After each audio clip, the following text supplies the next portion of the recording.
everybody, and welcome to the Aspect event. We're delighted that you're all here able to join us. We've got 2 days of an amazing series of events, of people, of topics, of issues, of music, of all sorts of things going on. So I do encourage you to join everything that you want to join and press all the buttons that you need to do that in a very virtual way. So I'm delighted to be able to open the festival this morning. My name is Julia Black. I'm a professor at the LSE and I chair the Aspect Network. And I'm joined this morning by Ravi Gurumurthy, who is CEO of Nesta, and Dr. Paul Thompson, who is the Vice-Chancellor of the Royal College of Art. And we're going to talk about innovation. But first of all, I'm going to give you a little bit of a rundown and a recap of Aspect over the last 3 years. 3 years seems an awfully long time ago and almost yesterday, both at the same time. I'm not quite sure how time can do that, but it does have that sort of concertina effect. So Aspect has grown enormously. We started off as 5 organisations, institutions. We quickly grew to 7. We're now at 22.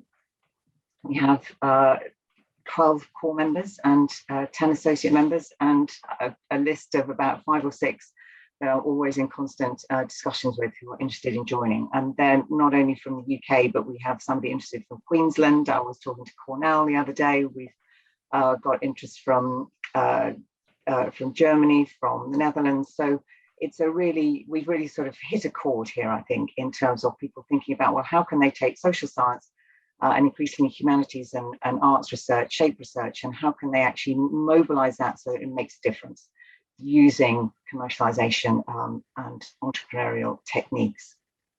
So in terms of what we've been doing very quickly in the last 3 years, just before we kick off on thinking further about innovation, we've had run 2 or 3 runs now of our accelerator program for academics, ARC. We've run 1 for our students, ASAP. We've run experimental pilots, pushing students working with small companies. Abacus at Glasgow has been running. We've got Methods for Change project running with Manchester leading on that one. We've got EdTech board games at Bristol and Manchester and York very heavily involved. We've got a whole range of other projects. I'm not going to go through them all because you can go onto the website and you can find them there. But we've very much taken the spirit of experimentation and just giving things a go and seeing what's going to work. We hope we're going to get funding for the next 2 years. We will see. In which case we are going to expand the network and carry on in that spirit of experimentation, really seeing how we can mobilize the amazing research that we can do in shape disciplines and how we can take that out, say, using different forms of strategies and using innovation and entrepreneurship to do so. So there is a lot more that you can discover on the Aspect website. There's much more that you can discover over the course of the event over the next 2 days. So without further ado, I'm going to lead us off now in a conversation with 2 people who I think are, in my mind, at the forefront of how to be thinking differently about innovation and entrepreneurship, particularly across social science, humanities, and arts disciplines, across those shape disciplines. And we all know that this is an area which is of significant policy focus as well, but it's also an area which there's a massive amount of energy. And growing up, and the UK is known as being a centre for innovation, having a highly sort of innovative entrepreneurial ethos, or so we like to tell ourselves. So Ravi, I'd like to start with you though, to ask you, well, there's a lot of fluff, a buzz, I suppose, around innovation, but what do we mean by innovation? Or what, in your sense, should we be meaning by innovation? Thank you, Julian. Hello, everybody. Really great to be here. You're absolutely right that when I was a Chief Innovation Officer in my previous job, I often used to somewhat blanch at the actual term because it produces a lot of skepticism and pushback. And part of that is a lack of clarity about what we mean. Part of it, I think, is also is a fetishization of novelty and technology that can sometimes put people off, as though there's a solution looking for a problem. The way I tend to think about it is in terms of 4 dimensions, and this is about good innovation, as opposed to innovation per se. 1, is it solving a problem that is actually of value to citizens? So a lot of innovation, I think, is in rather trivial or harmful areas in gambling or military uses or getting us to watch more social media. But the first question is it actually going to benefit society? And that's partly because Nesta, the organisation I run, is focused on innovation for social good. I think the second relates to this question of novelty, and I think this is a really thorny one in all the definitions of innovation. How much emphasis to place on novelty, and is it novelty in terms of that particular sector or country or organisation, or is it genuinely novel? And the truth is, it's very, very rare that you get totally radically new ideas that are not borrowing, adapting and repurposing existing work. So I tend to downplay the focus on pure novelty. I tend to ask, can it demonstrate that a solution, can you demonstrate that a solution adds value to what already exists within a given field? It slightly ducks the question about whether it's within that context or beyond. And the third, and this is really important to me, is there actual proof through rigorous evaluation that this is more life-changing or more cost-effective than existing practices? Because again, I think there's a lot of fetishization of the novel, but not enough emphasis on whether it works. And I think we need to bring a lot more rigor to that. Then the fourth is about, does it have a path to large-scale adoption? Because again, one of the critiques of innovation, particularly in the social field, social innovation, is that it's small social entrepreneurs, boutique innovations that don't really have the capacity to grow to being nationwide and affects a lot of people. So that's how I tend to think about it. I think that's really interesting. But your first question there is that, does it solve a social problem? Is it solving a problem? And Paul, I'd like to turn to you, because often increasingly in the discourse and the policy discourse, we get science, technology, innovation. So the three are run together, that innovation is linked to science and technology, but also potentially implicitly only linked to science and technology. And, at the RCA, you've got a lovely building behind you there, which I know is where you're going to be sort of focusing your innovation work. So for you, how should we be thinking about innovation in terms of the types of disciplines, the types of people, the types of skills and knowledge that can be contributing to innovation? I think it's a really good question, because I hope that Kwasi Kwarteng's innovation strategy, when it comes out, I think it's going to be next month, I hope it recognises the role of the creative industries and the creative sector in innovation. I'm told that it will. But I think that to Ravi's point about social good and so solving big global challenges, it is inevitably these kind of collaborative teams that are transdisciplinary, cross-disciplinary, working together. It's not just the sort of the hard science that delivers innovation. It's very often the behavioural economics, the social scientists, the designers who are there contributing to take an invention into an innovation. And that, I think, is, also to Ravi's point, I mean, is this a social good, question mark? Is it solving a problem that already exists? I mean, that is meat and drink to the designer. I mean, that's exactly what we do. And I think what we want to see is progress rather than just change. I agree with Ravi also that novelty and the sort of gimmickry, it's a bit like greenwashing. Innovation has become a buzzword that's sort of dropped in everywhere. And for me, I think innovation has to be something that is really game-changing, very often associated with disruption, good or bad. And it really is a paradigm shift. It's not just a kind of incrementalist tweak to a system, a product, or a service. Yeah. Can I just comment on two things on that? I mean, on the novelty question, often you see a product or a service or a system even that has many components that are very common and not particularly novel in any way, but there's one small tweak, there's one small component, or they've rearranged the ingredients in a slightly different way, and it can then produce larger effect sizes or be more effective. And I think that's an important thing to draw out, because occasionally there's almost a focus on how can we entirely reinvent this whole arena, and that's incredibly hard. And there's sometimes not enough emphasis on the tweaks and the recombination of ingredients that can create sort of newish things that produce a lot of value. I agree, and it is this kind of, it is that translational applied research impact, that suddenly you sort of have something that's been sitting on a lab bench for years, looking for a use, and then suddenly just that little tweak to the ingredient, as you say, suddenly it has mass application across huge swathes of the population. So how can we, I think that's incredible. And you say the potential for those tweaks to produce those significant effects. And there's a sense of serendipity to that, isn't there? But that sort of sense of serendipity can be a bit frustrating sometimes for policymakers who want to sort of, say, well, here's my, if I make this intervention today, will I get, I don't know, will I get a result in Hartlepool by tea time next Tuesday? I exaggerate only slightly. So a lot of the thinking at the moment is around, well, how do we make all of that happen? So, which gets expressed in the question of, well, what makes a good innovation ecosystem? I think that's another word which is we should all get a pound for every time that word is used. But but from the experiences that you've both had from different perspectives, for the type of innovation that we're talking about here, what are the core elements, do you think, of that ecosystem or those ecosystems? So I tend to think about it almost through the metaphor of evolution. And I think there are often two ways of thinking about this question. One is very evolutionary, and the other is more mission-driven and conscious and planned. I think both have got their place.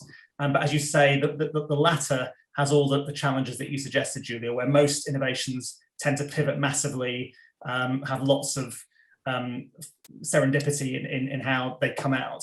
But when you think about an innovation system, I think about the sort of three dimensions in that regard. One, is there a way of seeding new varieties? Is there an engine of new ideas?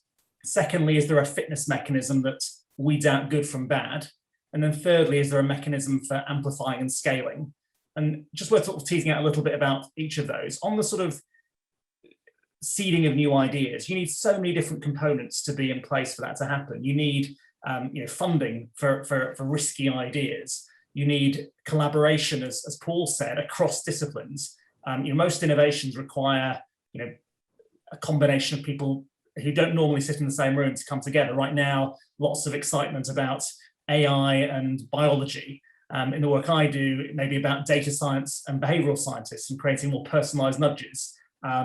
In EdTech, where Nesta it's lost, it's really trying to get people to understand the technology, but also understand the nature of learning and what frontline challenges teachers experience. So that room for collaboration is super important. I think the other thing is about a combination of freedom and flexibility and the flexibility to actually experiment and play around. So many practitioners just are so time squeezed that they improvise all the time solving problems, but they don't have the ability to maybe play and explore. I think the flip side actually is you need a forcing mechanism. One of the interesting things about the innovation I've done in the past in humanitarian crises was that scarcity and imperative was often a great crucible for innovation. And I think that balance between enough of a forcing mechanism, enough of an incentive, but also enough freedom and flexibility is really important in the idea generation side. The fitness mechanism is the second element. Is there a way of actually weeding good and bad? And I think particularly in the public sector, there isn't enough of that fitness mechanism to say, look, this works, we've rigorously evaluated it, and we're either going to close down the existing piece of work or amplify the one that works. And then on scaling, there are a whole set of things we could go into, but perhaps we can draw on that at a later date in this conversation. We can come back to that. Paul, from your perspective. Well, yeah, and I think you'd agree with me, Julia. I mean, we have to wave the flag for universities. Yeah. It's no coincidence that Stanford is in the middle of Silicon Valley. It's no coincidence that the Golden Triangle, Silicon Fen, these areas of intense innovation and of course then wealth creation are sitting and emanating from centres of research and learning. The University of Abertay, suddenly turns Abertay into, the sort of the gaming capital of the world, 20 years ago or so. I mean, it is. I think the power of a university is extraordinary. I agree. The freedom is very, very important. But I think also the safety and the security of a space in which people can work without feeling that they are constantly being sort of browbeaten into kind of developing something for, as you say, the Hartlepool by tea time, where their ideas are protected, where they have access to really, really high quality IP lawyers, and where they have access to seed funding and capital. I think again is really important. I mean, that is the good thing, I guess, about London. Now it is easier to access capital, much less easy to access seed funding. You know, we benefited hugely actually from Nesta in the early days of Innovation RCA. I mean, those sort of mechanisms, I think, are really government interventions of that sort. Or now, in those days, government interventions. Now, see, charitable interventions is really, really important. Mm. Yes, and it's getting those different components in place, isn't it? In that in the different areas. And one of the things, I mean, one of the issues that always does come up is that funding, isn't it? That sort of valley of death, as it were, as it's talked about. And I just wonder how we can be thinking about how to be bridging that, and whether in innovations based on social science or SHAPE research, that whether it's a different route to market than STEM, and so whether there's a different need for different types of financing at different points in that innovation journey. So there is a growing area of VC investment, isn't it, which is more towards social impact, which is sort of blending philanthropy with funding. And I was just wondering, from your perspectives, what have you seen changes in that funding landscape and different types of investors coming in, or different charities coming in to support innovation in the way that we're talking about? Yeah, I mean, I think the world has changed. I mean, I was talking to Mark Andreessen in the States, big venture capital company, and he sort of said the big game changer for him was when he found out that the founders of Airbnb came from Rhode Island School of Design. They were designers. They didn't come from Stanford or MIT. And he said that we're just so used to always funding, you know, the hardcore scientists from those two institutions. And it was a shock and a wake-up call. And now we actively look for those design-led startup entrepreneurs because we realize that they have huge potential and huge value. I think it is. I mean, I think it is getting easier. I mean, we've got a fund to support, a £3 million fund to support our startups. But you know, the angel investor may not necessarily, and the investors may not necessarily back the horses that you, the university, feel are the right ones. You sort of almost need to have your own fund, and that's again something that we're looking at. You know, can we create our own fund? Because you know, some of the things that perhaps aren't so obvious to the kind of the standard VC investor are passed by. Yeah, I think it's also relevant to think about this from the perspective of different sectors and issues. So if you take energy and climate change, it's so capital intensive to get anything off the ground that it just doesn't fit a sort of normal VC model, and you have to have government and others much more involved for much longer to really make things work. I think the other thing you are seeing is more hybrid funding instruments and actually all sorts of capital getting involved earlier on, but also government and philanthropists stepping up and being able to take first losses. I think the one other thing I'd mention from the work we're doing is the idea of venture studios, where if you look at the kind of support and capability you need to get an amazing business off the ground, it's incredibly difficult. So you might need an expert in biology and artificial intelligence, but also marketing and how to run a business and how to build relationships. And it's very hard in a founder team of one or two people to combine that. And I think we're sort of placing less emphasis on the heroic individual to bust through all the challenges, and putting much more interesting support around those individuals. Particularly in the actual co-creation of ideas. So again, with the venture studio idea, this is an area where Nesta envisages working with an organization and bringing ideas and networks and funding alongside the ability to recruit founders and then co-creating ideas, rather than just thinking, here's a funding pot, founders come to us, we'll put some support around you. And I think that is a way of de-risking ideas and making it more possible to get these things off the ground. Yes, but that's a really interesting idea of that collaborative venture, I suppose, creating that mini ecosystem, and possibly physically or possibly virtually, but bringing those elements together in a very focused way. One of the things that we, certainly from the university side, and one of the goals of Aspect really is to take that and insert research. So how to bridge that gap, how to really get that research that we've been talking about, and how to actually be mobilizing that through these innovation systems. And that's exactly what Aspect's about. That's exactly why we set this up. But I think one of the things that we're finding is that there's increasingly a question which is preoccupying many faculties across arts and social sciences and humanities.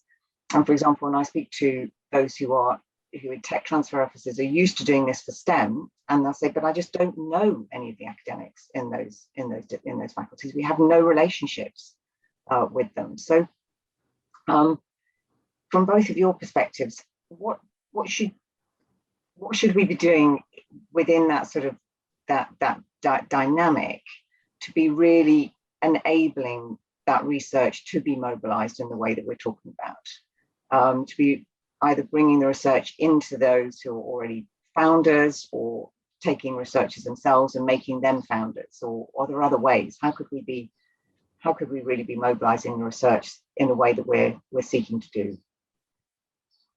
I mean, I think that you hit upon it in the foundation of Aspect. Actually, it's about raising consciousness and awareness that it isn't just the STEM sector plus tech equals innovation, that social sciences and design and the arts also create a tremendous amount of value added to the economy. And I was reading the Creative Industries Federation draft report they're writing at the moment, some of the things that they would like to see happen. And one of them is this idea that HMRC should give tax relief to R&D innovation according to the Frascati definition of innovation, not according to the STEM and tech only definition of innovation, which to me seems obviously quite an important thing that we should advocate for. Yes, and I think it's about 8 or so OECD countries that already use that wider definition. But Paul, I was just thinking, I'm just actually looking at the building behind you in terms of, because you mentioned that's where you're going to have your own innovation hub. Is that right? Correct. Yeah, we have a materials science and design, a robotics center, intelligent mobility, low carbon cities research center, and computer science. And the idea is that research is translational, and it feeds its way up the building to the startup incubator innovation RCA, and that we have both faculty and student-led startups. We've not been as successful actually on the faculty-led, probably because we work our faculty too hard for them to have any time to actually create and work on a startup. But that's our sort of our hope. Yeah. I don't have a great answer to your incredibly important question, Julia. But I've got a sort of half-baked thought, which really relates to my sort of past experience in international development, where at times I felt like the various different sectors and people that you need to bring together were very, very far apart, in that academics sometimes were not particularly applied, not particularly potentially interested in scaling and implementing, as opposed to getting papers produced, whereas implementing organizations in international development, for instance, were not massively interested in research and experimentation. And therefore, when you brought those organizations together, hoping you create some magic, just the gap between them in terms of their culture and approach and incentives was too far. Now, I think you are seeing in some contexts those organizations come closer together. So to give you an example, if you think about the economics field, the whole drive towards much more applied economics through randomized controlled trials, etc., in international development is a really interesting area. There have been about 5,000 trials in low and middle income countries over the last 20 years. And the combination of that and then organizations like the International Rescue Committee, where I was at, creating much stronger research divisions where they can potentially take some of the load off those academics wanting to actually do experiments in DRC or inside Syria, mean that, you know, there is some mutual interest and there is a real incentive to collaborate. And so sometimes I think, you know, we can just do some convenings without actually addressing the underlying incentives and cultures of those people we are trying to convene. Yes, no, I think that's right. And as you say, I think there are some really interesting examples from the international, particularly from the international development field. I think that was the research actually working with various charities out there, doing long-term longitudinal RCTs. And I suppose what's happened there is working, is I suppose the question there is, to what extent should we be fixated on the commercialization element of mobilizing research, or to what extent should it not really matter as long as somebody's mobilizing that research somehow, whether it's working through an NGO or in some other way? I mean, there is again a strong policy drive again from government to demonstrate that you can, you know, what's the level of spin outs that you've got, how many jobs have you created, what's the income that you've got from, you know, your commercialization, etc. But often in the fields that we're working in, that's not the dynamic. So I'm just wondering, and so what we then have to do is be able to demonstrate that there is that social good. So how can we then be demonstrating that the types of entrepreneurialism and innovation, I suppose, that may be occurring through our disciplines does have value if it's not being translated into GDP? How do we demonstrate that social value, that social good, do you think? Well, I think there are some examples that one can flag up, whether it's, you know, a mental health app for burnt out junior doctors that we developed with UCL, or a big mental health project we've done in London, Derry, trying to reduce young adult male suicides through built environment interventions. You know, we can talk about the social cost and of these problems. And I think it is important to kind of remind people that there is, and if people do want to kind of be counting the pennies at the end of the journey, then you can sort of say, well, look how much money one's saving through a mental health intervention with a burnt out junior doctor, or, you know, the social cost of high rates of suicide in one particular city. Yes, no, absolutely.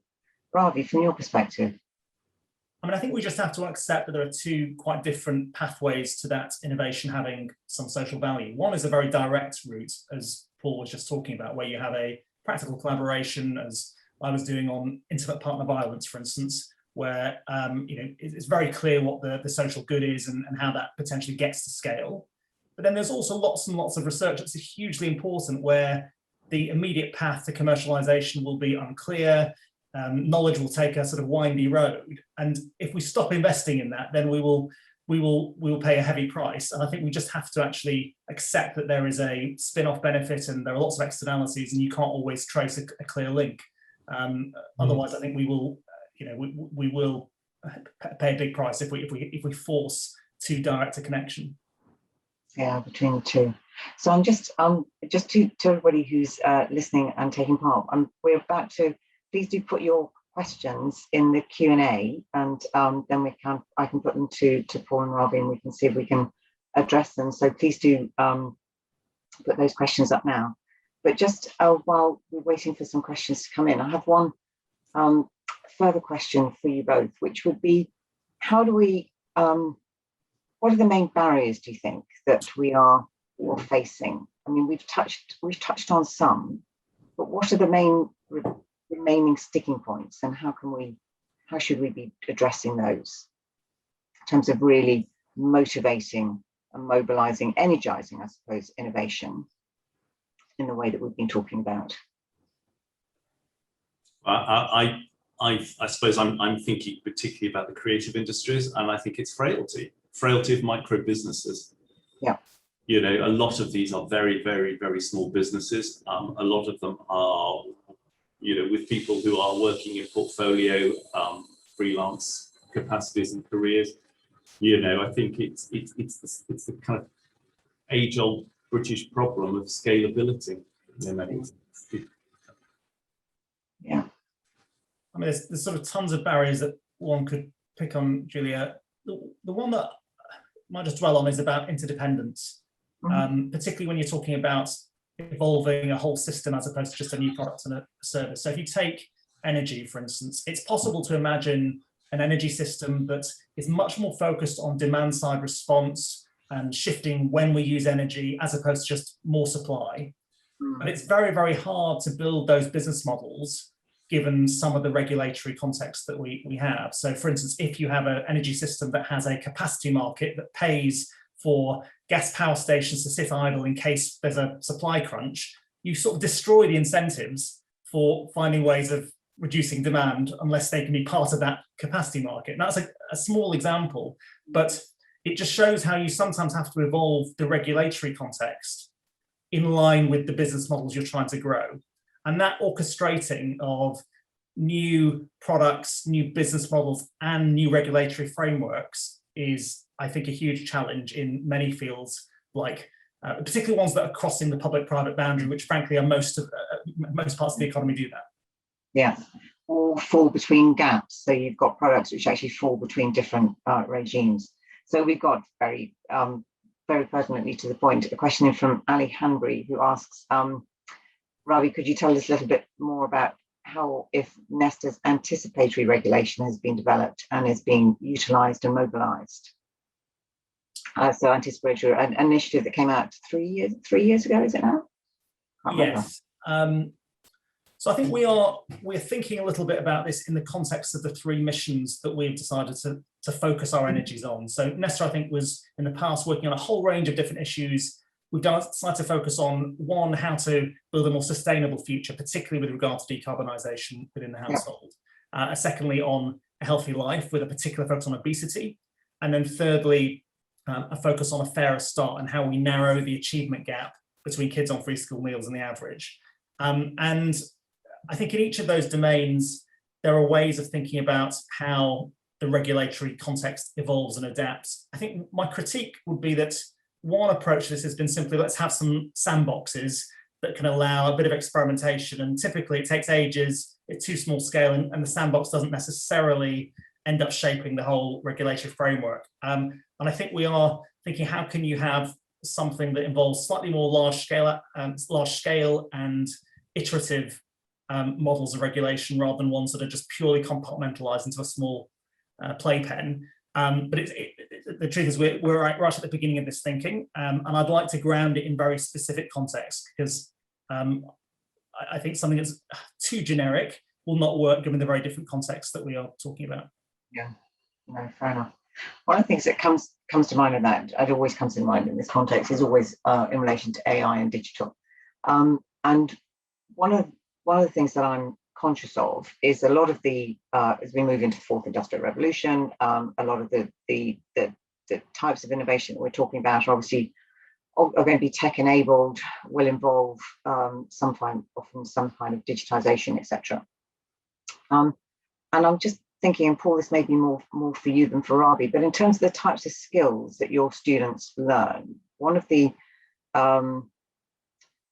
conversations that I have often across policymakers is, well, we need to get students and kids to learn digital and data skills, and therefore they need to be doing STEM subjects. But when I look at social science, humanities and arts and the direction that they're moving in, what I see is an increasing amount of data and digital skills being taught actually across our faculties and across our universities and through those subjects. So I was just wondering, and whether you see that shift as well. So in other words, learning the types of skills that will be mobilized and used in these innovations. Are our students learning them, or do they only learn them in STEM subjects, do you think? I think they are learning them.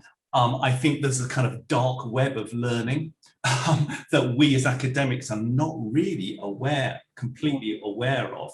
I mean, there are technologies that faculty say to me are now being used by students that they were completely unaware of, and that sometimes, we're obviously postgraduate only, but the students themselves are kind of ahead of the game in some of the software and the technologies that they're using.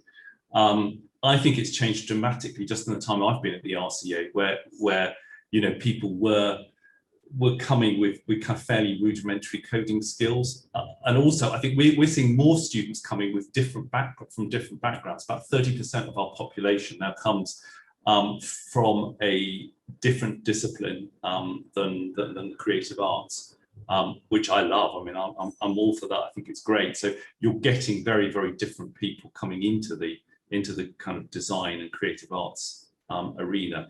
Some with very, very sophisticated digital skills.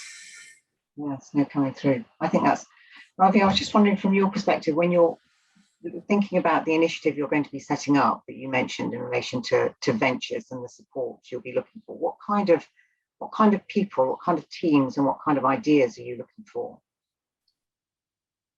Yeah, so we are trying to build a number of practices at Nesta, and the particular focus is on behavioral science, data science, design. Those are the three most important, but we also have an arts and culture practice, an experimentation practice.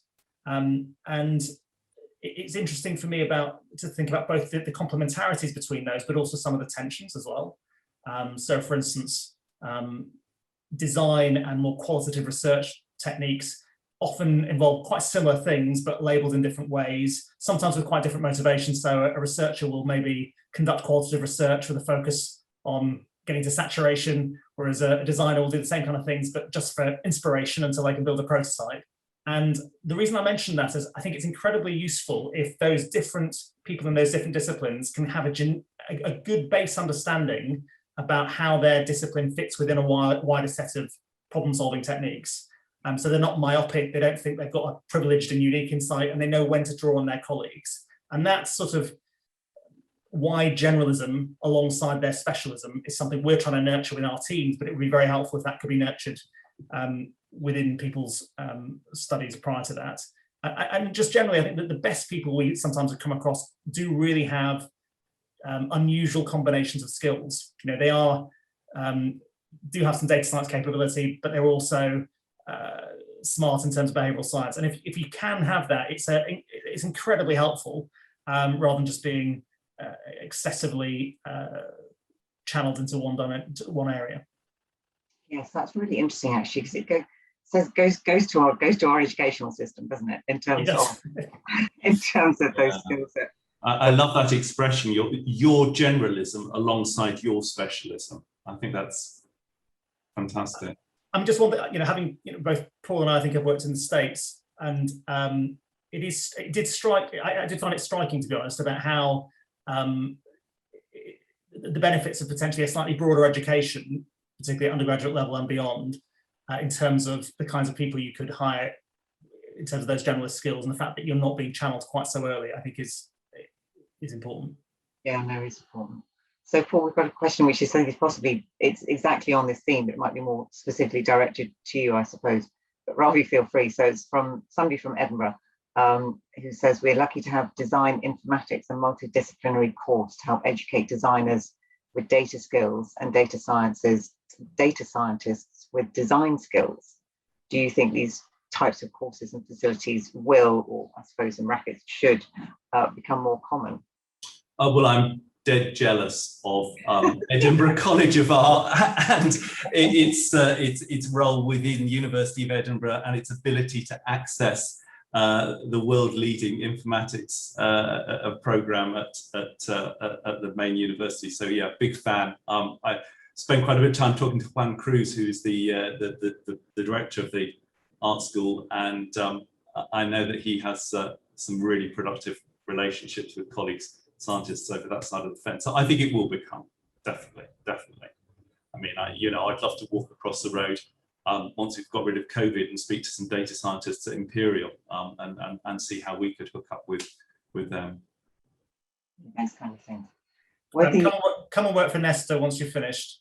I will, yeah. I mean, I was actually the best news on that course, but yeah.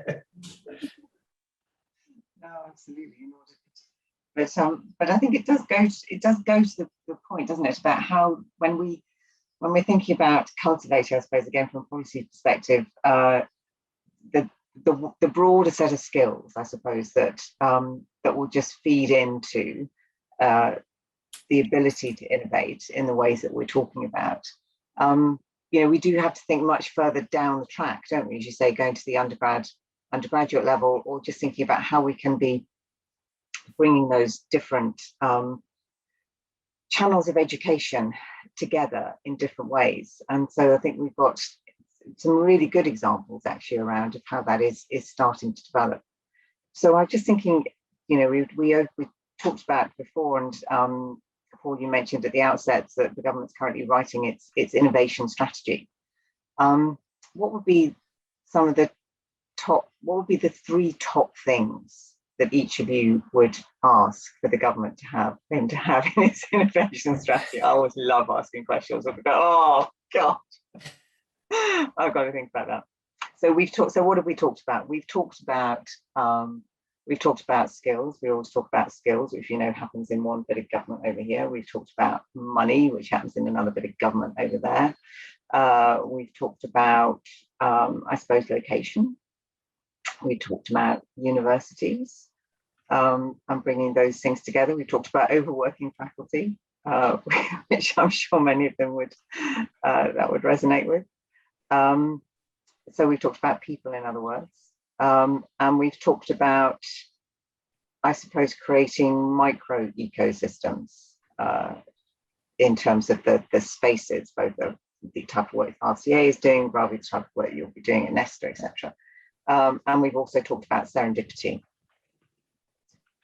amongst the range of things that we've talked about. So and we've also talked about the fact that innovation isn't the preserve of STEM.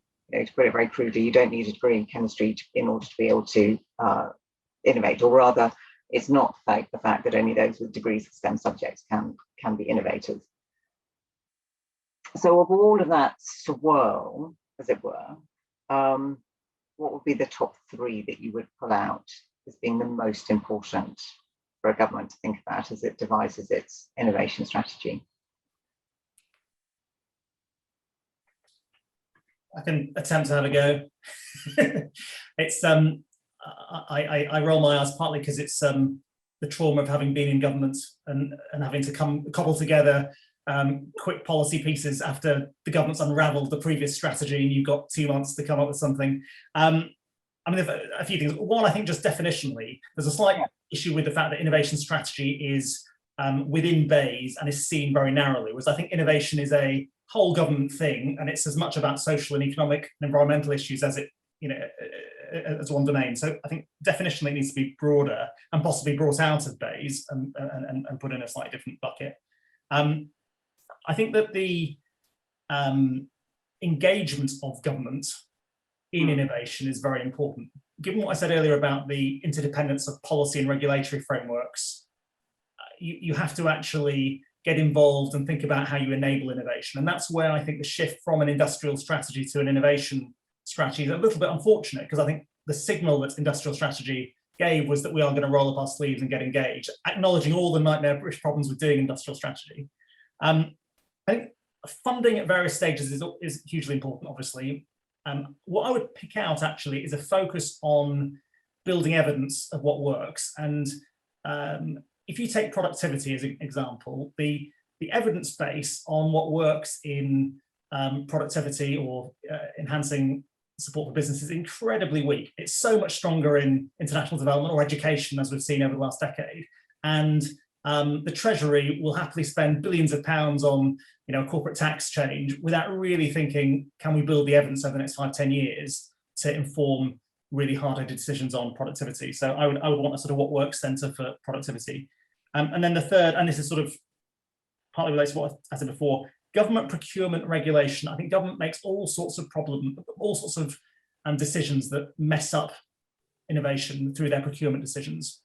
There's sort of routine crowding out. A good example I came across more recently was a lot of edtech entrepreneurs were complaining that DfE, in their interest in trying to provide free services to schools and teachers in the midst of COVID, struck deals with big international providers to make things free, thereby crowding out all the smaller businesses who were cobbling together their new business models. So that lack of literacy about how procurement decisions affect innovation across departments, I think, is a big issue. Very interesting. Very interesting. As you say, it has to be a whole of government. Government doesn't really work very well on a whole of government basis, which is a challenge. Paul, what would be your top three that should not be missed in an innovation strategy? I think it's the sector agnostic approach to where innovation comes from. To pick up your STEM only point, I'm not sure I'm going to have three. My second one would be a university strategy, because if we recognise the role of universities in the innovation ecosystem and research and innovation, it seems to me as though over the last 10 years we've kind of lost sight of the public good of universities, the strategic imperative, strategic value on a national level of our universities. We've instrumentalized them. We've said that, well, we have a regulator and it's called OFS, and it deals with, student complaints and compliance and regulation, but we don't actually come back to the sort of central point of whether universities question mark. And I think that is an exam question that has to be answered favourably, with a very clear steer on our role in innovation and research and innovation, and quite the value that we have, because a lot of us sit around grumbling about government and complaining that they treat us as like big schools, and it does feel like that, actually. And I think the more we can try and get an innovation strategy that pulls up and says, well, there's also a university strategy, that would cheer me up.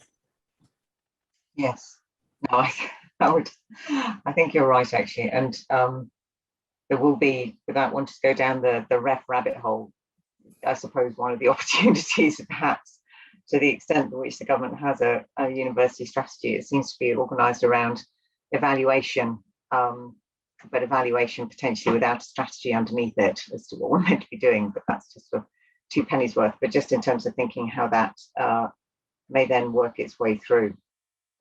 So I'm just again asking anybody who is listening in, if you have any questions, please do put them in the Q&A. We've still got some time left to be able to hear or put in your own thoughts or reflections on the conversation that we've been having, because it really is a conversation which is touching at the very heart of what it is we are trying to do with Aspect, and hopefully the very heart of what we're trying to do more generally in terms of taking the research that we have and using that to build socially responsible businesses, which can really go out and tackle the challenges that we need to tackle.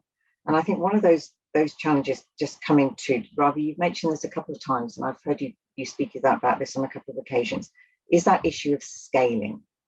Mm-hmm. So how do we, because as you say, there's a number of, when I look for, people always ask me, well, give me some examples of how this all really works. And there are some fantastic individual examples, but they tend to be kind of point interventions, or perhaps I just need to broaden my stable of examples.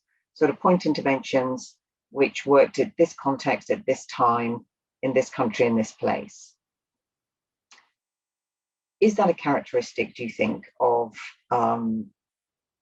a lot of innovation for social good of the type we've been talking about? And how can it be scalable? How can we create scalable businesses which are working for social good, do you think? So I think it does. I think it's hard to sometimes have the conversation in the abstract across multiple different sectors. So perhaps let's root it in a few different areas.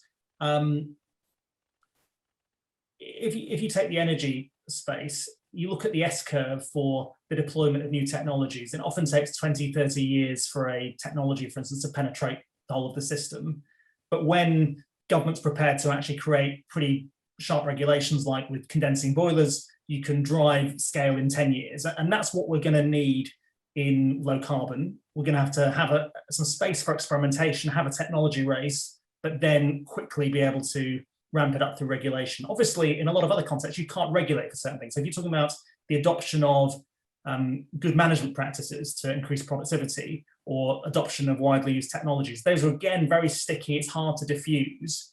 But that's where I think some nudges and design of certain systems can help drive scale. So if you're, so to give you an example from another context, if you're applying for the pupil premium in schools, why not say, as part of that pupil premium, what are the 3 most evidence-based interventions that you're going to use that pupil premium for, based on the EEF's, the Education Endowment Foundation's toolkit? And so there are little nudges you can use to do that. I think it's worth just distinguishing between, the diffusion through the take-up of knowledge and the translation of that into behaviour change, versus diffusion at scale through, a product or an organisation taking over market share. And on the latter, it's super difficult in the public sector because it's just not that kind of market. So you are really talking about the former, unless you construct markets that allow franchising of schools and takeovers, and that's a wholly different market than we've had it historically. Yeah, fair enough. And there's a challenge coming actually from just as anonymous, as to whether we should be pushing for scale, especially in the creative industries, where 98% of companies in Scotland are SMEs and over 70% are micro. Is there a disconnect with government policy and the reality of the landscape? Question. I mean, we know generally across the UK, actually, majority of companies by number are SMEs, but not necessarily by volume. So should we be pushing for scale is the question there. I mean, I think that the problem that scale is trying to solve is it's bad when you've got a great innovation and it's working with a handful of places. So I think we shouldn't care whether scale is through the idea diffusing versus the organisations getting bigger. But I do think you want that diffusion to happen. Just one thing I would say in terms of how we think about it is that you sometimes get government prematurely trying to scale through top-down initiatives that meet practitioner resistance. You sometimes get the opposite problem of assuming it's all going to happen organically, bottom up, and it never gets there. And I think you largely need a bit of both. And what we're trying to do is facilitate experiments, get chains of schools or chains of networks of GPs to work on things, but then also work with governments and regulators to drive the more top-down push. So that's how we are sort of thinking about it in the context of our particular challenges. Yeah, and I think one of the things, as you say, we often focus on the innovation. We don't necessarily focus as much on the diffusion and on the adoption and how one can actually mobilise that. And some of the things you can use to mobilise that are through networks such as your development, such as we're all working in.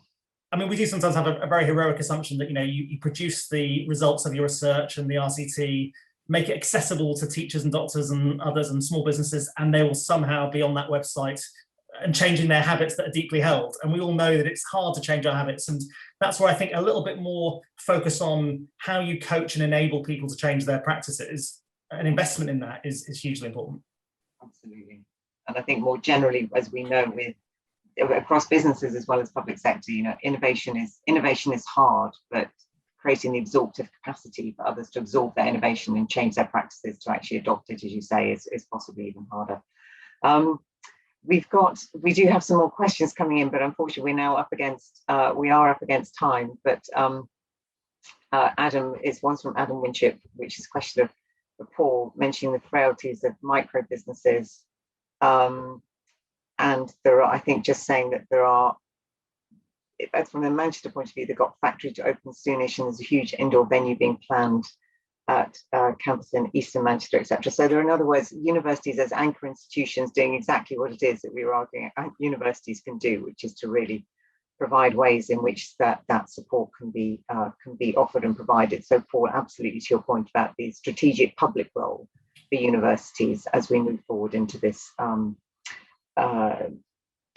next stage of wherever we will be once we're through COVID, etc. So I'm afraid we are at time. That has been a fascinating discussion. Thank you so much to both of you. Incredibly rich, many ideas there, many things that we can be picking up on. And to those of you who've been joining us today, I hope you found that as fascinating as I have. I could happily continue. Just to encourage you to now explore the rest of the festival. There is also Aspect Radio, which you can listen into, but if you want to actually join in on anything and ask Q&As, then you just need to press the join button. And all the instructions are available there on the website and on the platform. So I do hope you enjoyed the rest of the event, and thank you once again to Paul and Ravi. Thank you. Thank you very much. Thank you so much. Goodbye. Bye-bye. Bye.